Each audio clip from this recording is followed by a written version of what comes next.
साल था 1996 जब आनंद महिंद्रा जी ने सोचा कि उन्हें इंडिया में एक कार बनानी है इंडिया के लिए ही फ्रॉम द स्क्रैच, और जो कि पहली महिंद्रा की गाड़ी होने वाली थी फॉर द ग्लोबल मार्केट। और बस आ गई स्कॉर्पियो हमारे बीच में। यही सनक चाहिए हर इंडियन में कि जो सोचा है वो करके दिखाना है। Tata Sumo, Tata Safari, Toyota Qualis, इन सबके अगेंस्ट उतारना था स्कॉर्पियो को, जो कि बिल्कुल भी आसान काम नहीं था, क्योंकि मिड 1900 से पहले महिंद्रा एंड महिंद्रा सिर्फ एक ऑटोमोबाइल असेंबली कंपनी थी। जैसे कि जीप्स बनाई जाती थी फॉर विलीज, जो कि एक अमेरिकन ऑटोमोबाइल ब्रांड है। पवन गोयनका जी ने, जिन्हें द स्कॉर्पियो मैन भी बोला जाता है, महिंद्रा ज्वाइन की after having 15 years of working experience in American giant general Motors. और अपने उसी एक्सपीरियंस को यूज करते हुए उन्होंने कंपनी के सामने दो ऑप्शंस रखे। पहला, महिंद्रा की ऑलरेडी एग्जिस्टिंग जीप कमांडर में ही थोड़े बहुत चेंजेस किए जाए और उसे बनाया जाए स्कॉर्पियो, जिसमें थोड़े कम पैसे लगते। और दूसरा, प्रोजेक्ट स्कॉर्पियो पे फ्रॉम द स्क्रैच स्टार्टिंग से काम हो, जिसमें इन्वेस्टमेंट लगती अराउंड 800 करोड़।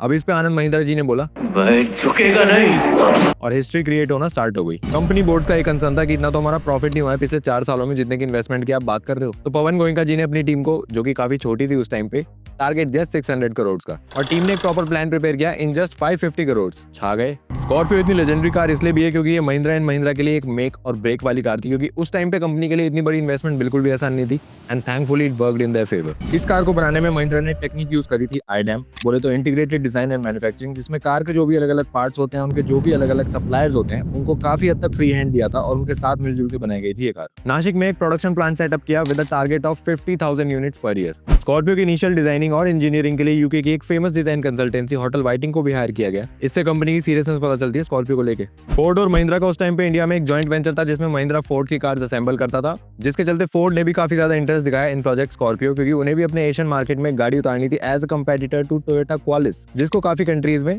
किजांग भी बोला जाता है। मतलब कुछ कंट्रीज में किजांग नाम है उसका, कुछ कंट्रीज में कुछ और भी नाम है, पर ऐसा हो ना सका because of some cost reasons. And finally after years of testing and hard work, on June 20th 2002 Mahindra ने इस लेजेंड को लॉन्च कर दिया इंडियन पब्लिक के लिए। Completely Indian car made by an Indian manufacturer. Proud movement for Anand Mahindra, proud movement for Pawan Goenka, proud movement for Mahindra and Mahindra, proud movement for India. At a starting price of 5.99 lakhs ex showroom इसको launch किया गया, जो कि काफी कम था अपने direct rival Tata safari से। 2.6 litre turbo diesel और एक रेनॉ सिलिया हुआ 2 लीटर नेचुरली एस्पिरेटेड इंजन, इन दोनों ऑप्शन के साथ आती थी Scorpio. AC, power window, stereo system, ऐसे काफी सारे फीचर्स थे इस गाड़ी में, जो कि आज बेसिक है, 23 साल पहले नहीं थे। स्कॉर्पियो के लॉन्च प्रेस कॉन्फ्रेंस में कंपनी ने इसे एज अ एसयूवी नहीं, एज अ कार मार्केट किया, क्योंकि महिंद्रा अपने आप को पोजीशन करना चाहता था in the Indian market as a passenger car maker. Utility vehicles तो पहले भी काफी बनाते थे। इंडिया में सक्सेसफुल होने के बाद ये बाहर भी बिकने लगी गोवा के नाम से। लॉन्च के 4 साल बाद, मतलब इन 2006, इसको मिला इसका पहला अपडेट, जिसमें इंजन को रीट्यून किया गया to make more power and torque. Bonnet पे एक हुड स्कूप दिया जो कि फंक्शनल था,